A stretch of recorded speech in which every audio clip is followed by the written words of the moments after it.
सभी मिट मिट ताली के साथ आरती उतारेंगे। जय हो हरि बोल।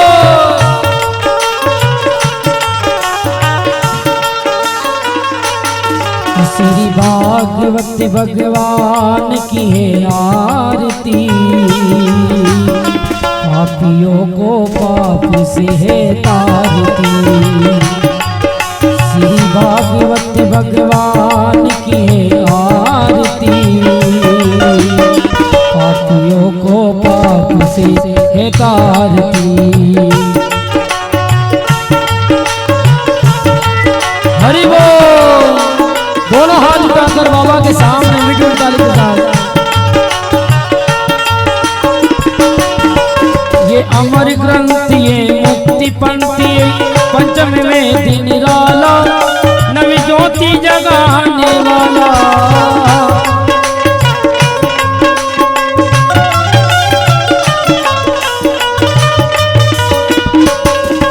ये अमर ग्रंथ ये मुक्ति पंक्ति, पंचमी में दिन निराला, नवी ज्योति जगाने वाला।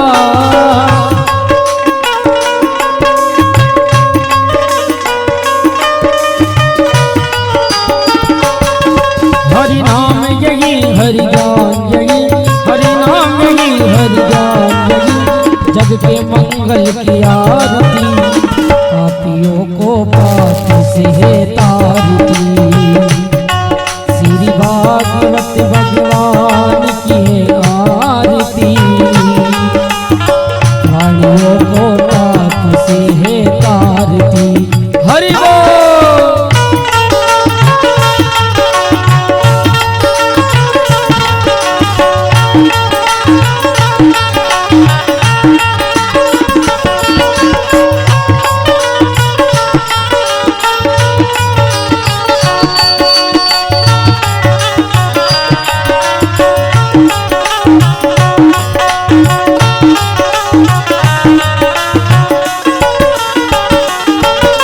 शांति गीत पावन पुनीत पापों को मिटाने वाला, हरि दर्श कराने वाला।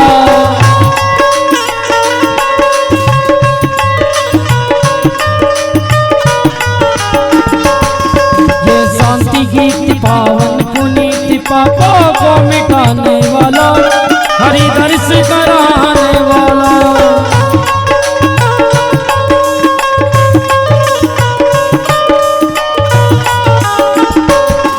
ये दुख हरणी ये सुख करणी ये दुख हरणी, श्री मधुसूदन की आरती, पापियों को पाप से है तारती। श्री होरी बालाजी की हो रही है आरती, पापियों को पाप से है तारती। जय हो हरि बोल। मिट मिट ताली के साथ जय हो।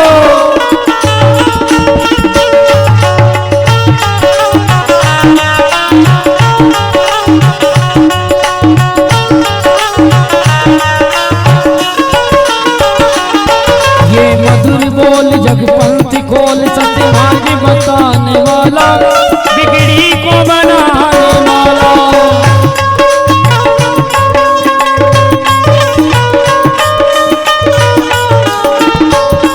ये मधुर बोल जगपंथी खोल, सत्य मार्ग बताने वाला, बिगड़ी को बनाने वाला।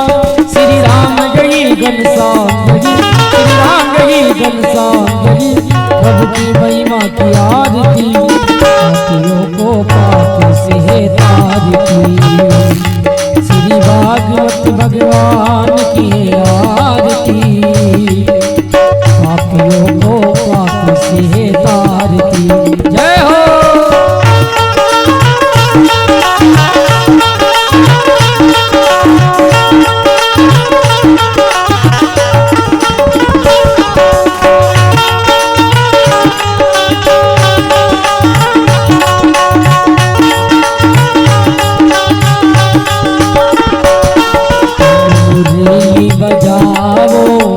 सावरिया में आरती करने आया हूँ।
आरती करे आया हो।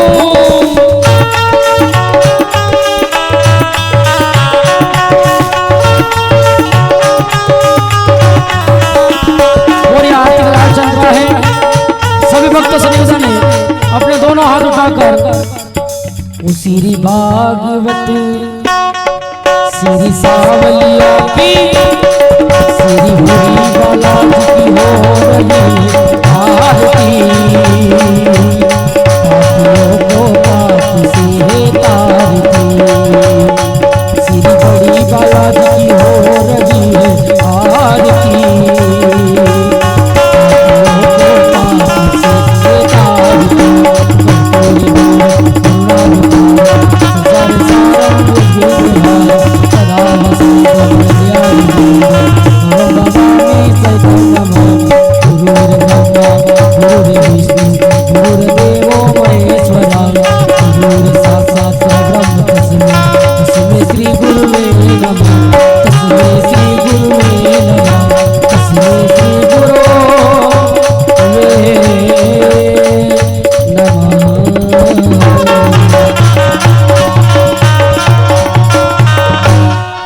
बोलो भागवत महापुराण की जय, जगदम्बे मात की जय, सियावर रामचंद्र भगवान की जय, मंडप्या साम की जय, रुणजे साम की जय।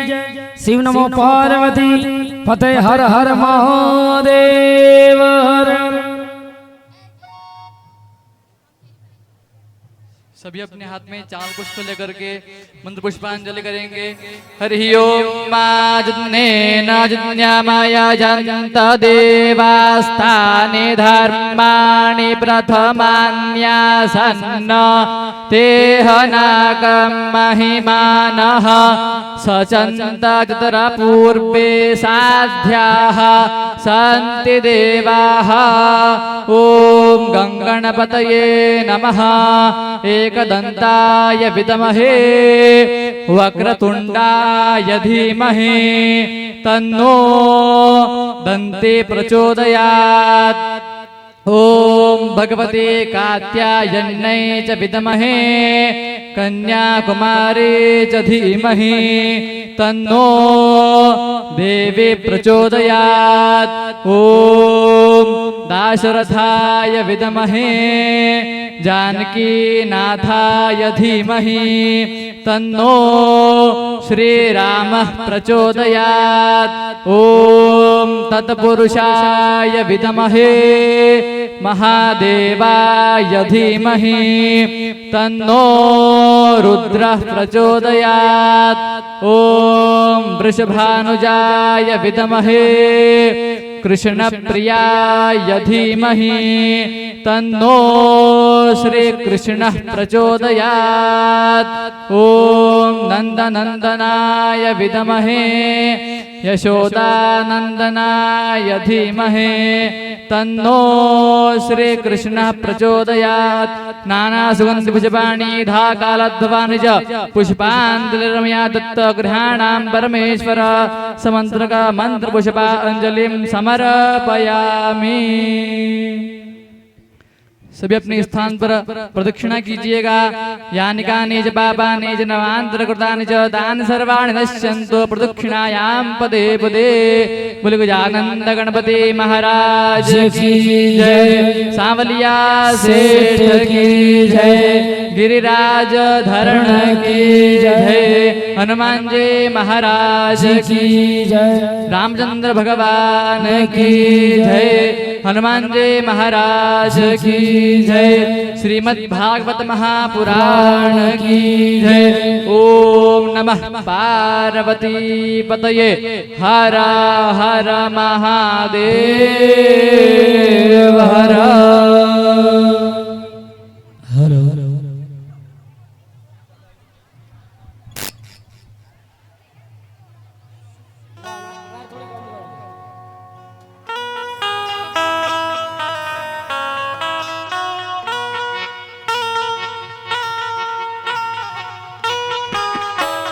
सभी माता बहनें पुरुष वर्ग सब अपने अपने स्थान पर विराजे। राम दरबार मंदिर समिति समस्त नगरवासियों का हार्दिक स्वागत, हार्दिक अभिनंदन करती है। सभी जहां पर जगह मिले वहां पर बैठ जाए।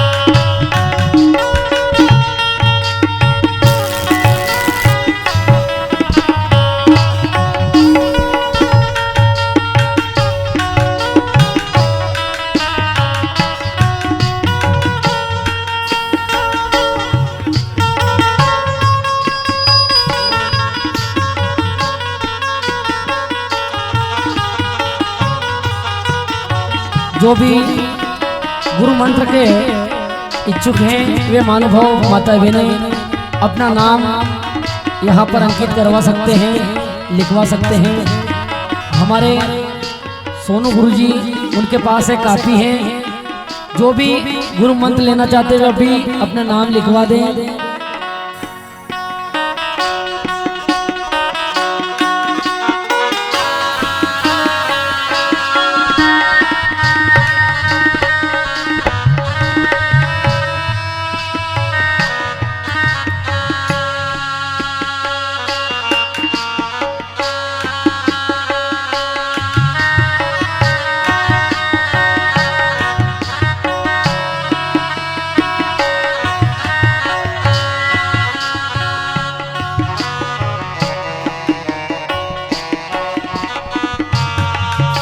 सभी से निवेदन है मेरा,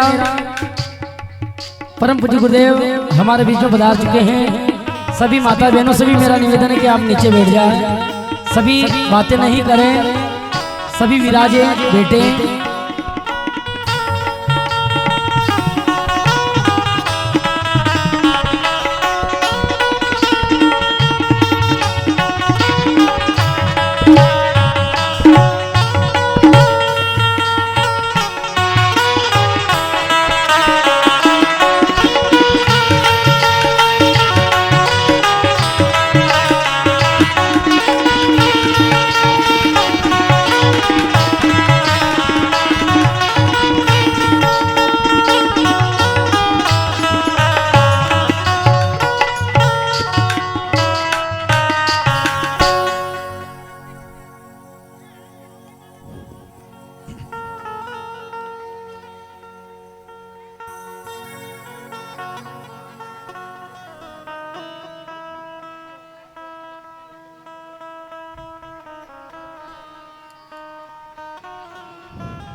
ओम नमो भगवते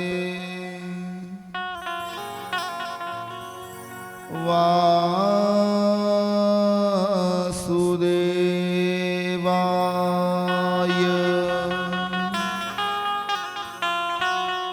स्वस्ति श्री गणेशाय नमः।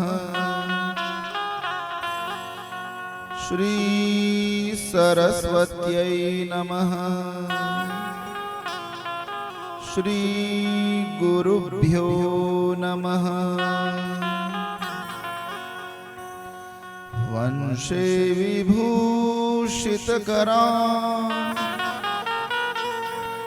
नवनीरदाभा पीताम्बरात् अरुणबिम्बफलाधरोष्ठा पूर्णेन्दुसुन्दरमुखात्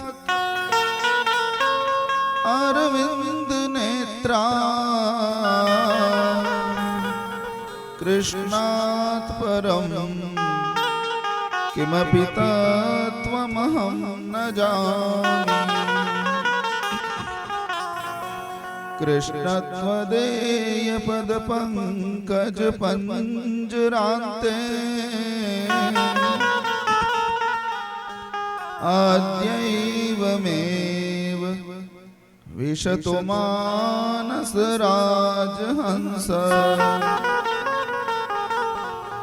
प्राणप्रयाणसमये कफवातपित्तये कण्ठावरो धनविधौ स्मरणं कुतस्ते। श्री द्वारिकाधीश की जय, श्री बालकृष्ण लाल की जय, सतगुरु भगवान की जय, श्री राम दरबार की जय, श्री हनुमान जी महाराज महाराज की जय, यज्ञ नारायण भगवान भगवान की जय, ओ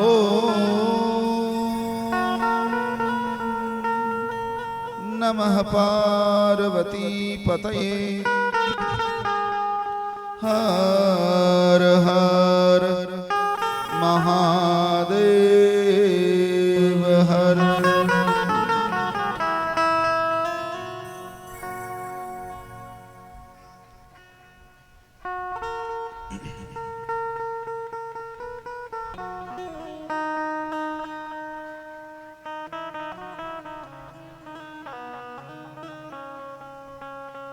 श्री कृष्ण गोविंद हरे मुरारे हे नाथ नारायण वासुदेव। कृष्ण गोविंद हरे मुरारी हे नाथ नारायण वासुदेवा। श्री कृष्ण गोविंद हरे मुरारे हे नाथ नारायण वासुदेवा। श्री कृष्ण गोविंद हरे मुरारी हे नाथ नारायण वासुदेवा।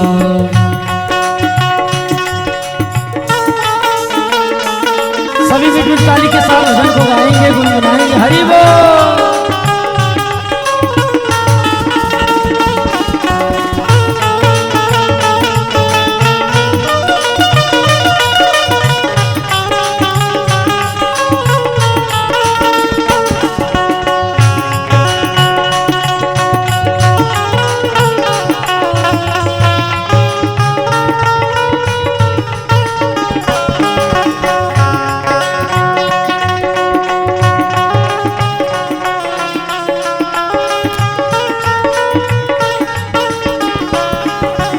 श्री कृष्ण गोविंद हरे मुरारी श्री कृष्ण गोविंद हरे मुरारी हे नाथ नारायण वासुदेवा।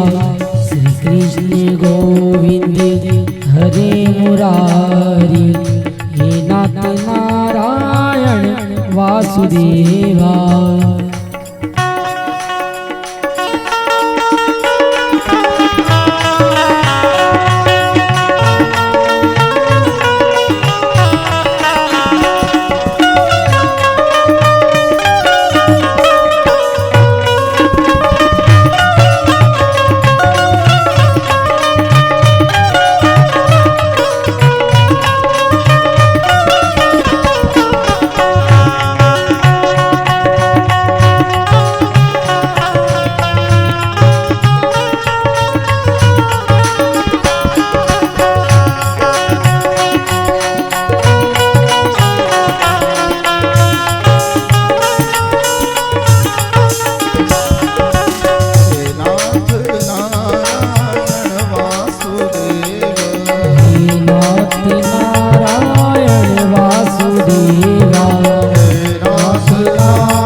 वक्रतुंड महाकाय कोटि सूर्य समप्रभ निर्विघ्नं कुरु मे देव सर्वकार्येषु सर्वदा। मुखं करोति वाचालं पंगुं लंघयते गिरिं यत्कृपातमहं वन्दे परमानन्दं माधवम्। गुरुर्ब्रह्मा गुरुर्विष्णु गुरुर्देवो महेश्वर गुरुर्साक्षात् परब्रह्म तस्मै श्री गुरवे नमः। बोलिए श्री गोवर्धन नाथ महाराज की जय।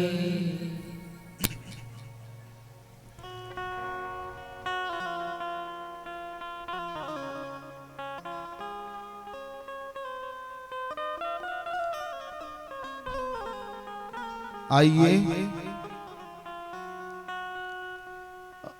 अंतिम चरण में कुछ भगवान के रस की कुछ बूंदे उसका हम कुछ सेवन करें। समय कम ही बचा है, उस कम समय का हम सदुपयोग करें।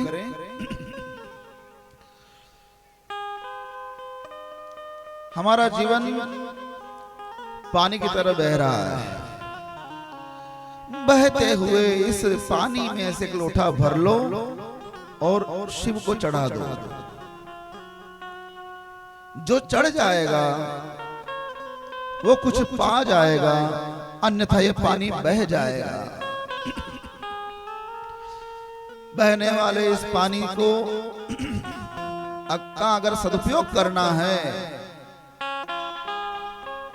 तो दिव्य अनुयोग समायोग कि हम प्रतिभागी बने। सर्वं सारम, जो सबका सार है, उस परमपिता परमात्मा का नाम काम हम करें। नाम लें और उसका काम करें।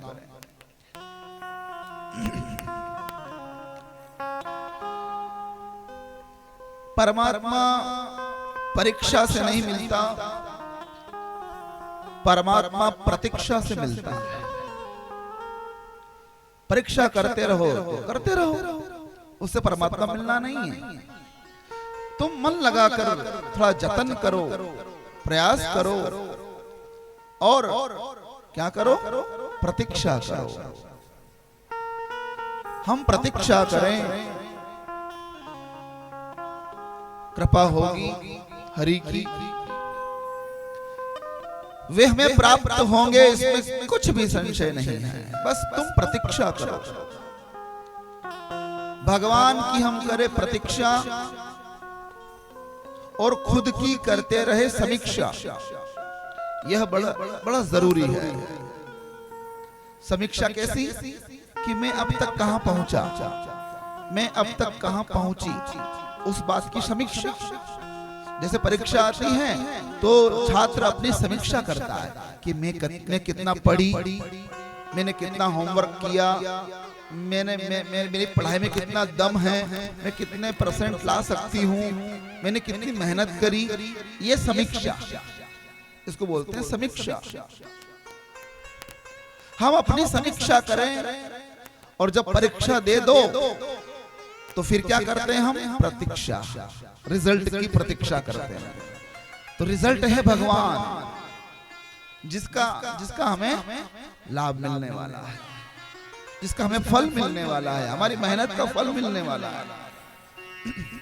तो जीवन पर हमने क्या किया है उसका फल हमको मिलने वाला है। कभी पूछना अपने आप से पूछना कि जो मैं अभी कर रहा हूं, भले वो आप कुछ भी कर रहे हो, कि जो अभी मैं कर रहा हूं, क्या हकीकत में मैं इसी के लिए आया था क्या? क्या यही करने के लिए मैं आया था क्या? इस पर विचार अवश्य करना। अगर खेत में नेकड़ा पलटा रहे हो तब भी विचार करना कि यो काम करवाने में आयो कहीं। अगर आप भैंस को हाँक रहे हो तो सोचना क्या मैं यही करने आया क्या? अगर तुम घर में रोटी बना रहे हो तो रोटी बनाते बनाते विचार करना क्या मैं यो करवाना आई कहीं? जो भी तुम कर रहे हो, अगर नौकरी कर रहे हो तो नौकरी करते करते उस बेंच पर बैठे बैठे सोचना क्या मैं यही करने आया हूं क्या? क्या यही काम है मेरा क्या? क्या भगवान ने मुझे इसीलिए भेजा है क्या? कभी विचार करो अपने आप को बिठाकर एक जगह शांत भाव से। जब विचार करोगे तो उत्तर भी आने लग जाएगा, अंदर से उत्तर भी मिलने लग जाएगा। प्रश्न भी आपके पास है और उत्तर भी आपके पास है, बस उसे प्रकट करना है। हर प्रश्न का उत्तर है, प्रकट करना है। वो अंदर से मिल जाएगा, उसका जवाब मिल जाएगा। और जवाब क्या होगा? नहीं नहीं नहीं नहीं नहीं नहीं, ये करने के लिए तो मैं नहीं आया हूं। जो मैं कर रहा हूं हकीकत में ये जो मैं कर रहा हूं यही करने के लिए मैं यहां नहीं आया हूं। मुझे भेजा गया है, मैं लाया गया हूं ऐसा नहीं, मुझे भेजा गया है। मुझे किसने भेजा है और मुझे भेजा गया है। तो जो काम जो काम करने के लिए मुझे भेजा गया है, क्या वो काम मैं कर रहा हूं? शायद नहीं कर रहे हैं। क्यों भेजे गए हैं हम जानना चाहेंगे आप? हम चर्चा कर चुके हैं परसों दिन थोड़ी सी। हम क्यों भेजे गए हैं? हम दूसरों की सहायता के लिए भेजे गए हैं, दूसरों का कल्याण करने के लिए भेजे गए हैं। कैसे भी हो हमारे द्वारा किसी का कल्याण हो जाए। परहित सरिस धर्म नहीं भाई,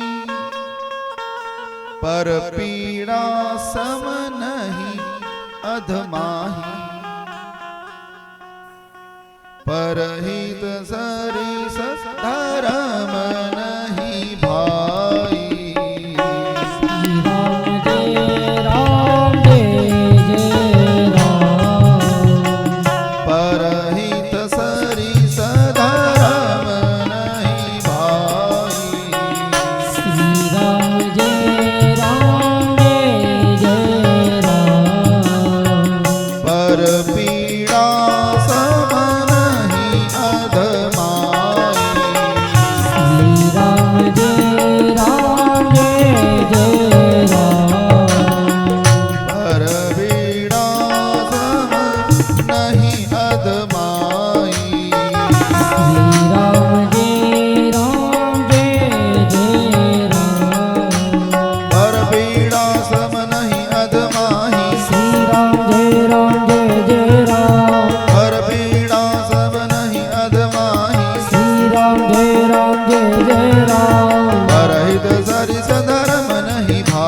पीड़ा पर पीड़ा पर पीड़ा पर पीड़ा पर पीड़ा पर पीड़ा पर पीड़ा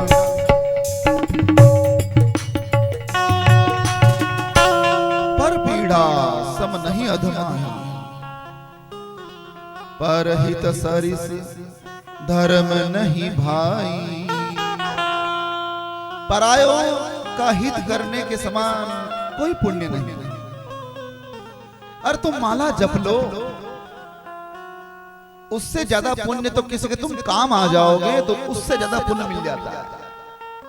किसी असहाय के काम आ जाओ, जो काम तुम कर सकते हो बड़ी कुशलता के साथ और किसी को करने में उसको तकलीफ आ रही है तो तुम कर दो कि ये काम तो मैं कर सकता हूँ। अरे भैया चलो चलो मैं तुम्हारी सहायता करता हूँ, सहायता कर दो, दूसरों की सहायता करो। ननंद गई है अपने पीहर और वो तो ससुराल में काम करना पड़ता है तो थक जाती हैं, तो सोचती है कि 5-6 दिन रह के आती हूँ पीहर, वहां तो भाभी है काम करती ही रहती हैं। ऐसा करती हूँ मैं कि जाती हूँ पीहर, थोड़ा आनंद लेके आ जाती हूँ, थोड़ा रियामो लेने आई जाऊं तो पीहर जाती हैं और वहां जाके पलंग पर सो जाती हैं बेचारी भाभी। अब वो उठती भी नहीं है, सुबह सुबह उठती भी है तो वहां बेड से भाभी चाय लेके आओ, लो भाभी कहती है कि आई टेंशन।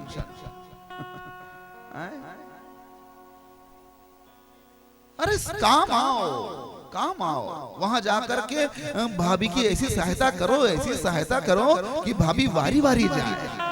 अरे वाह ननंद जी, वो सामने से फोन करेगी, अरे ननंद तुम तो आती ही नहीं हो, तुम्हारी बहुत याद आती है।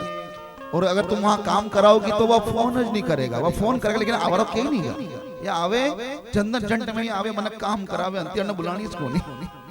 हाँ ऐसा हो जाएगा फिर। काम आओगे तो आदर बढ़ेगा, सम्मान बढ़ेगा, प्रेम बढ़ेगा, विश्वास बढ़ेगा। किसी भी तरह से किसी के काम आओ। ये तो घर की बात कही मैंने, घर के बाहर भी यदि कोई तुम्हारे काम, तुम जिसका काम कर सको और तुम्हारे माध्यम से उसका काम हो जाए तो काम आ जाओ, काम आ जाओ। अष्टादश पुराणेषु व्यासस्य वचनद्वयम् परोपकारः पुण्याय पापाय परपीडनम्। वेद व्यास जी ने 18 पुराण लिख दिए और एक श्लोक लिखा उसके बाद, ये श्लोक अष्टादश पुराणेषु व्यासस्य वचनद्वयम्। 18 पुराण लिखने के बाद वेद व्यास जी ने 18 पुराणों में 2 ही बात बताई। क्या कह रहे हैं वेद व्यास जी? अष्टादश पुराणेषु व्यासस्य वचनद्वयम् वचनद्वयम् वचनद्वयम्, 2 ही बात कही। कौन सी 2 बात? परोपकारः पुण्याय, परोपकारः पुण्याय। परोपकार से बढ़कर कोई पुण्य नहीं। परोपकारः पुण्याय पापाय परपीडनम, और दूसरों को कष्ट देने के समान कोई पाप नहीं। अगर तुम दूसरों को कष्ट देते हो और तुम्हारे द्वारा किसी को कष्ट मिल रहा है मन से, वाणी से, कर्म से, तो वो पाप सबसे बड़ा पाप है। तो अपनी वाणी से, मन से या वचन से या कर्म से किसी भी प्रकार किसी को कष्ट मत दो, वो पाप है। और यही बात अपनी वाणी से, अपने मन से, अपने विचार से और अपने कर्म से अगर तुम किसी की सहायता करते हो, तुम किसी को खुश करते हो, तो इससे बढ़कर कोई पुण्य नहीं। परोपकारः पुण्याय पापाय परपीडनम्। और यही बात तुलसीदास जी ने अपनी रामचरितमानस में कह दिया, परहित सरिस धर्म नहीं बाही, पर पीड़ा सम नहीं अधमाही।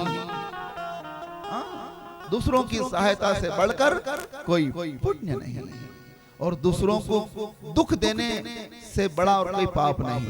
दूसरों को दुख मत दो किसी भी प्रकार से। तुम दुखी कर सकते हो सामने वाले को, माना कर सकते हो, लेकिन फिर उसका जो फल तुम्हें मिलेगा वो बड़ा मजेदार होगा, और वो ऐसा मजेदार होगा कि फिर तुम उसको झेल नहीं पाओगे।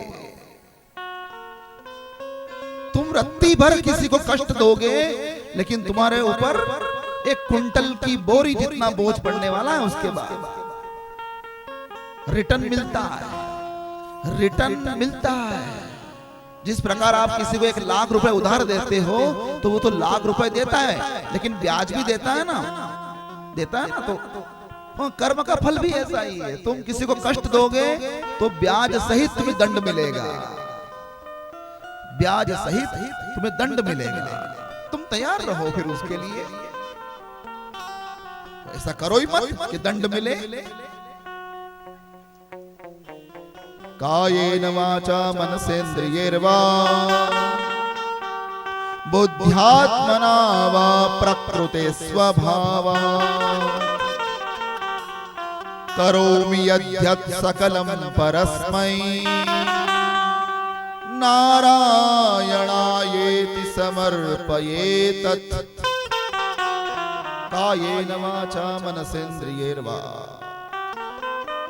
कायेन वाचा मैं अपने कर्म से, वचन से, मन से, कायेन वाचा मनसेन्द्रियैर्वा मन से, इंद्रियों से कुछ भी कर्म करूं है ठाकुर, वो कर्म तुझको समर्पित है। भगवान को अर्पित कर दो। जो भी तुम अच्छाई करते हो वो ठाकुर को दे दो। भगवान अच्छाई लेता है, बुराई नहीं। बुराई तो हमें भुगतनी पड़ती है, और अगर तुम अच्छाई करके भगवान को दे दोगे तो उस अच्छाई का फल भगवान 10 गुना होकर आपको लौटा देगा। इसलिए कोई मुझसे पूछे कि गुरुजी कई करा, तो मेरा यही उत्तर है, दूसरों का भला करो, दूसरों का भला करो। इससे बड़ा और कोई काम नहीं है साहब, भला करो। तुम चुप रहकर भी किसी का भला कर सकते हो, चुप रहकर भी। क्या बोलकर ही भला होता है क्या? ये कथावाचक तो चलो बोलकर भला करते हैं लोगों का, लेकिन संसार में तुम रह रहे हो प्यारो, तो तुम चुप रहकर भी किसी का भला कर सकते हो। सामने वाला चिल्ला रहा है, सामने वाला गालियां दे रहा है, तुम्हारा मन उद्वेलित हो रहा है, तुम अपने अंदर रोष पैदा करना चाहते हो, कुछ बोल लेना चाहते हो, अपने मन को हल्का करना चाहते हो। अरे तुम चुप रहकर भी कर सकते हो, लेकिन क्या बोलकर ही समस्या हल होती है क्या? चुप रहकर भी समस्या हल होती है। चुप रहना भी अपने आप में एक वरदान है। सास ने कुछ कह दिया, लेकिन सास को हाथों हाथ जवाब दे दिया, तो फिर रिटर्न मिलने वाला है। रिटर्न क्या मिलने वाला है? वो तुमसे कुछ न कहेगी, अब वो फिर अपना मन हल्का करने के लिए पड़ोसी से कहेगी, मारी बहू तो मैंने घणो खा, मैंने घणी खा था। एक कहो लेकिन वह 10 ने किया, तो अब वो मंडो काम जो है, मंडो मन हल्को तो करना पड़े, नहीं के न के ऐसा हो जाएगा। तो तुम सहन कर लो। एक शक्ति है, उस शक्ति का नाम है सहन शक्ति। अगर वो सबके पास है तो कल्याण हो जाता है। सबसे बड़ी शक्ति सहन शक्ति।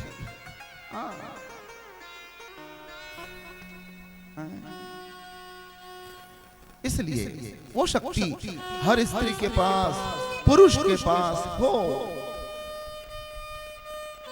ये बड़ा जरूरी है।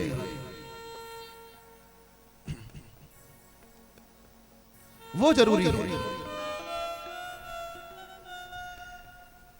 वो जरूरी है कि शक्ति कौन सी है हमारे पास? भक्ति की शक्ति,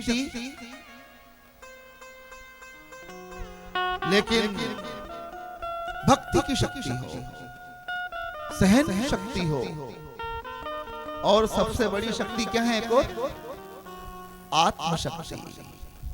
मेरी आत्मा की वो शक्ति और आत्मा की आवाज की जो आत्मा की शक्ति है, जो आत्मा की आवाज है, वही परमात्मा तक जाती है। तो हम पुकारें नारायण को, शरीर से छोड़ो, मन से छोड़ो, आत्मा से पुकारो। आत्मा ही जाती है, शरीर यहीं का यहीं धरा रह जाता है, यहीं से बना है, यहीं मिट्टी में मिल जाता है। अंतिम दिन की कथा चल रही है, समय दौड़ रहा है, अंतिम चरण तक मैं ले जाऊंगा आपको। लेकिन इस समय का जो सदुपयोग हम कर रहे हैं, जो सुंदर उपयोग कर रहे हैं, ये समय फिर दोबारा मिलेगा क्या? 3 बजे मैं कथा को रोक दूंगा, चलो। लेकिन जो 2 घंटे अपने पास हैं, ये घंटे अगर बीत गए तो ये घंटे दोबारा हमको मिलने वाले हैं क्या? कल फिर आओ, फिर आना आप यहाँ, फिर टेंट नहीं दिखेगा, माइक नहीं दिखेगा, संगीतकार नहीं दिखेगा, कथावाचक नहीं दिखेगा, ब्राह्मण नहीं दिखेगा, भागवत भगवान अंतर्ध्यान हो जाएंगे।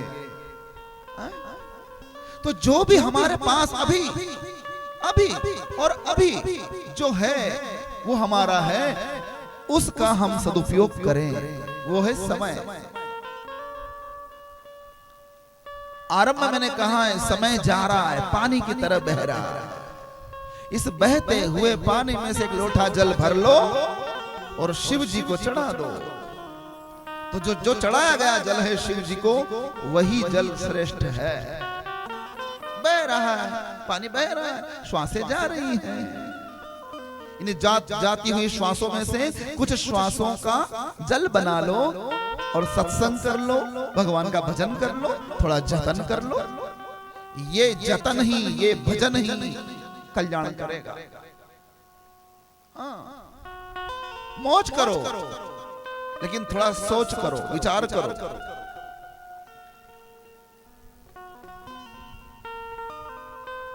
भगवान ने हमको जन्म दिया है, भगवान ने हमको पहनने के लिए कपड़ा दिया है, भगवान ने हमको खाने के लिए भोजन दिया है। लेकिन भगवान ने हमको जन्म दिया है, अब कपड़ा भी दिया है, लेकिन पहनना कैसा है, पहनना कैसे है, पहनना किस तरह से है, वो हमें आना चाहिए। भगवान ने हमको खाना दिया है, बनाना कैसे है, खाना कैसे है और खाना किस तरह से चाहिए, ये हमें विचार करना है। सब भगवान आकर नहीं बताएगा, सब बताएगा क्या कि ले बेटा मैं आ गया हूं, कपड़ा बना कर ले आया हूं, ले ऐसे और ऐसे और इस तरह से पहनना हमको है। उसी प्रकार इस जीवन को भगवान ने हमको दे दिया है, लेकिन इसको सुंदर हमें ही बनाना है और इसको बंदर भी हम ही बनाते हैं। सुंदर और बंदर, अब तुम चाहो तो बंदर बना दो, तो तुम चाहो तो सुंदर बना दो। तो चाहिए कि हम अपने जीवन को सुंदर बनाएं, नहीं तो उछल खुद में जीवन बीत जाएगा बंदर की तरह और एक दिन मर जाएगा। और कोई हम यहाँ हजारों साल तो जीने के लिए नहीं आए ना, कि कौन दावा करता है कि गुरुजी मैं तो 1000 साल जीऊंगा, भजन बाद में कर लूंगा, नहीं फर्क पड़ रही हो। ऐसा कोई कह सकता है क्या? हजारों साल जीने के लिए कोई नहीं आए हैं, कुछ गिनती के साल बचे हैं। अरे बचे क्या हैं, हम कहां दावा कर सकते हैं कि मैं कल जिंदा रहूंगा। परीक्षित को तो पता है कि मेरी 7 दिन के बाद मृत्यु होगी, हमें कहां पता है कि कब मर जाएंगे हम। इसलिए जीवन को धन्य बनाओ, कृतकृत्य बनाओ, व्यर्थ ना इसको पानी की तरह बहाओ। काम करो, कमाओ, मेहनत करो, मौज करो, घूमो फिरो, ऐश करो, लेकिन इस ऐश के बीच में क्या करो, परोपकार भी करो। फिर मैं वही ला रहा हूं जहां से मैंने आरंभ किया था, परोपकार करो, दूसरों के काम आओ, दूसरों के काम आओ। इसलिए हमको जीवन मिला है।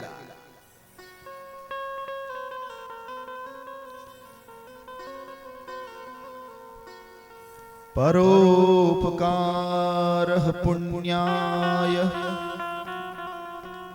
पापाय परपीडनम परोपकार पुण्याय। परोपकार से बढ़कर कोई पुण्य नहीं है। इस बात का विचार अवश्य करें, अपने जीवन को कृतकृत्य करें, धन्य करें।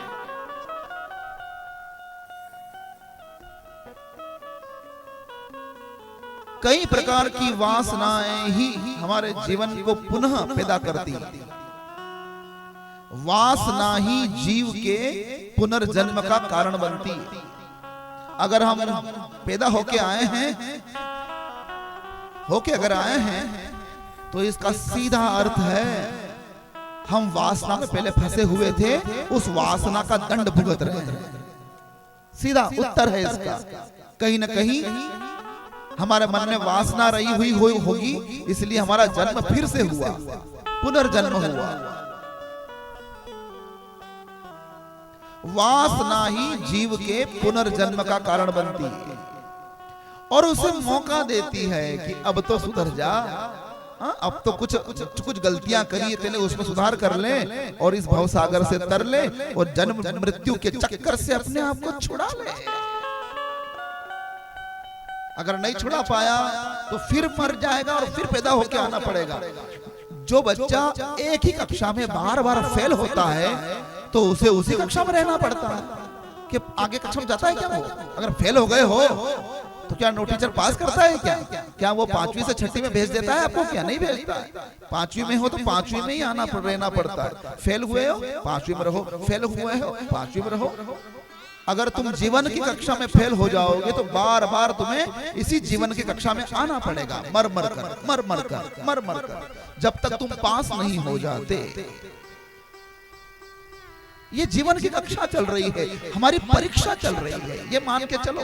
और हमें टेस्ट देना है, हमें परीक्षा देनी है। कब? जब अंतिम श्वासें निकल रही होगी तब हमारी परीक्षा हो रही होगी। और जब हमारी परीक्षा हो रही होगी तो हम क्या देख रहे होंगे स्क्रीन पर? हम अपना पूरा जीवन देख रहे होंगे। कैसे मैं जिया, कैसे बचपन बिताया, कैसे जवानी बिताई, कैसे बुढ़ापा बिताया। अब अंतिम श्वासें जब निकल रही हैं तो क्या मुझे अपने जीवन से संतोष है? जब मैं मर रहा हूं तो हकीकत में जो जीवन मैंने जिया है वो जीने लायक था? क्या वो जीवन मैंने जो जिया है वो जीने योग्य था? जो मैंने यहाँ किया वो करने योग्य था? इस बात का विचार वहां आता है। और हकीकत में अधिकतर लोग पछताते हैं। कैसे पछताते कि अरे बाप रे, जो मैं करता रहा हकीकत में वो करने लायक था ही नहीं, और जो करने लायक था उसको मैंने किया ही नहीं। पछताते हैं लोग। क्या हम भी पछताएं ऐसे ही जो सब पछताते हैं? कथा यही संदेश देती है भैया कि भाई पछताना मत,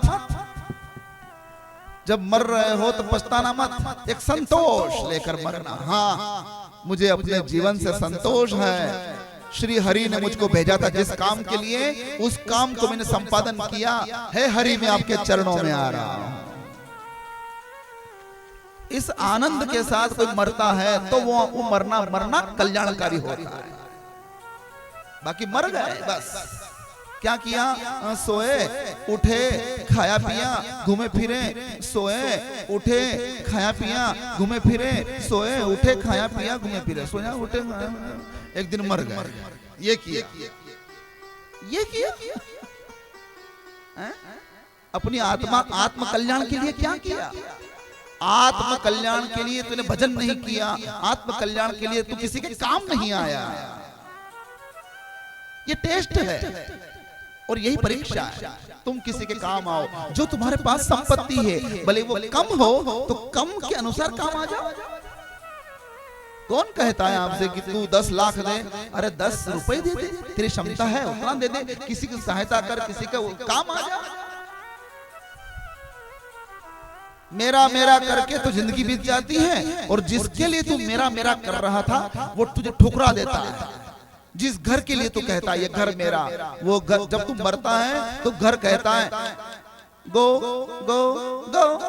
तुझको देख देख कर मैं बोर हो गया था, तू मर गया है, अब मुझको शांति मिली। घर यूं कहेगा।